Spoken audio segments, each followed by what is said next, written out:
Okay, probably next need to do Mr. Howell both at the county surplus auction. We auctioned off the surplus wood pile that we have. Mr. Powell, would you like to come forward? And at the day of the auction, the wood pile bought a grand total of $65. The gentleman had a 30-day limit to get the wood removed from the road department, and at such time, if he didn't, then we would declare the wood trash property and hopefully allow it out to the public. That time period has expired, and we still have probably 95% of that wood still at the facility. So we're looking at trying to get rid of that pile and get it to the public, to people who can use it to heat their homes and things of that nature. Anything else we need to explain here? You have talked with the gentleman that had put the bid in, right? Yes. Okay.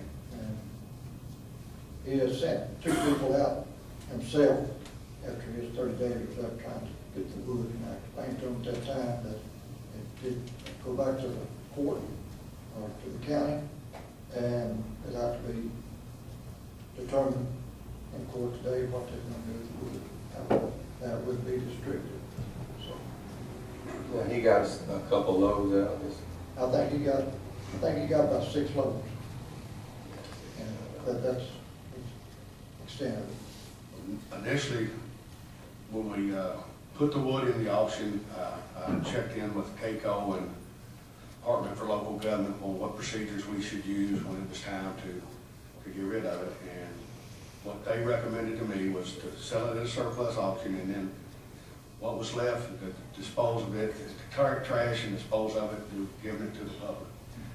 That would be my request. That's what we wanted to do initially with this wood, was give it to the public when we had it as a staging area. Now we need the court's approval to open that to the public. I think with that we have to remember some safety has to be played in that. We'll have to have some personnel there overseeing people removing the wood. We want nobody to get hurt while they're there. We've already had people calling, wanting to know if they can bring log splitters there and things of that nature, and we don't think we need that there. You know, some of the wood's pretty big. There might be some chainsaws that would need to be used to cut some of it up, but it wouldn't be the county. See, people would have to use their own. Talked with the county attorney about this, and we feel like we need to have some waivers signed, waiving the county of any responsibility for any accidents, injuries that would occur on any way around the wood pile.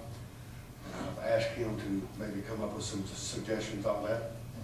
Judge, I think that, hit my main concern there. Anytime you got a public dealing with something like that, possibly with chainsaws, things like that, it's something that is not stacked in a particularly, organized manner, there's going to be shifting and some things like that, and our employees can't be responsible for the safety of everybody, exactly what's going to happen if somebody decides to pull out, something from the bottom of the pile. So I think, first, number one, everybody needs to be responsible for their own safety. Number two, they need to sign a waiver of liability saying that they are, not going to pursue any action against the county if, a stick does fall on them or something like that.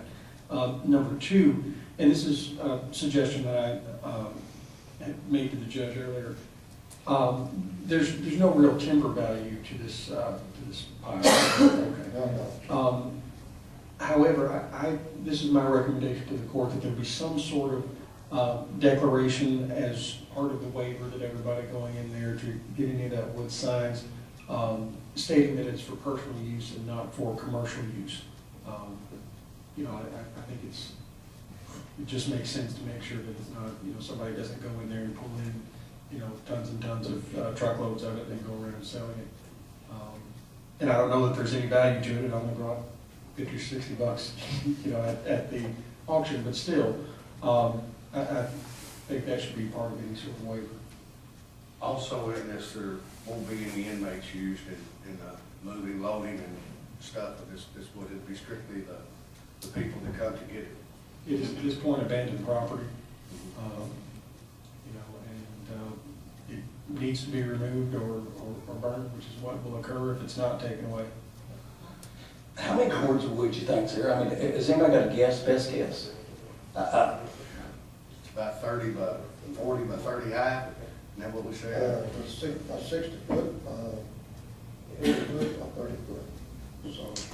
You know, we really haven't talked about a method of how we'll let people in, you know, and would a lottery type of system be applicable to how we let, or who gets the wood? I think it'd probably be a first come, first served basis, and probably would have to limit it to how many people could be back there at one time. I mean, as you start removing some of this wood, we have the possibility of the pile sliding or falling, and that's why I would like for road department personnel to be back there, and we may have to push the pile down with a loader sometimes, just to try to make sure we keep it as safe as possible. But it's, I think probably first come, first serve, or whatever be the pleasure of the court. I'm just asking. County employees can't be in the business of ensuring the safety of anybody that's going to be doing this. That, I want to make that clear. We, you know, although they need to do what they can, you know, as far as some basic safety, people need to be responsible for their own safety, and you know, once we undertake to be doing things in the interest of somebody else's So safety. before we that's allow liability. anyone to come in, we just spread it out, so it's not. That's the pleasure of the court, but like I say, once you start manipulating something, then you become responsible for how it's there. Well, That being said, we do have insurance, but still. Again, I want to go back to who's going to get it or how many. If maybe a lottery type of system where there was a draw, you would get some idea of how many people was actually interested possibly in accessing that pile of wood. It might give us a way to actually plan better. I'm just throwing it out. There is a very strong interest in the wood. We've had many phone calls of people wanting the wood, have for some time, and then when they come back out and announced this a couple weeks ago, then it's created more interest, so. Like I said, we want to get rid of the wood. I don't know, putting together a lottery may slow down the process. Like I said, really, if we just whatever. If I could make a suggestion.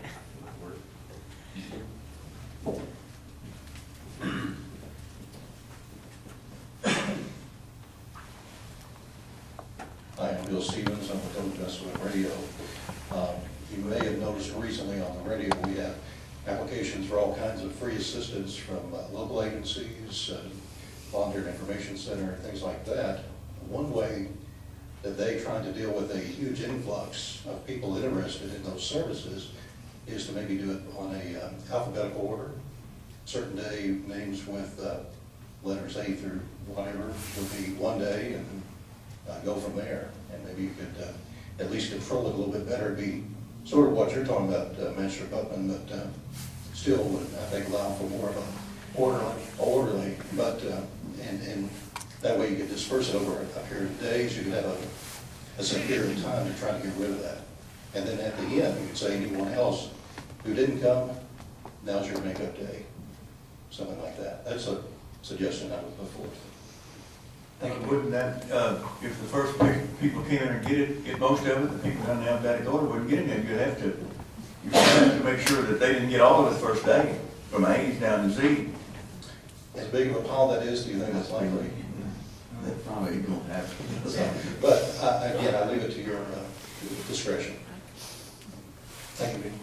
Judge, if I could say something, my concern would be that if the first guy, whoever that may be, however that's decided, comes in with a big truck like Hazex Construction uses, you know, and he hauls off an exorbitant amount because he was first in line that day, then the little guy that's trying to heat his house with his wood-burning stove all winter with some of the wood would be at a great disadvantage just because of the hauling capacity that the first gentleman had in line. So the lottery might be able to define that more clearly to say, you know, if we know we've got 80 people that are interested in this, well, we let those 80 people take however much, I don't know how you want to divide it up. I haven't seen the wood pile myself. It sounds rather large.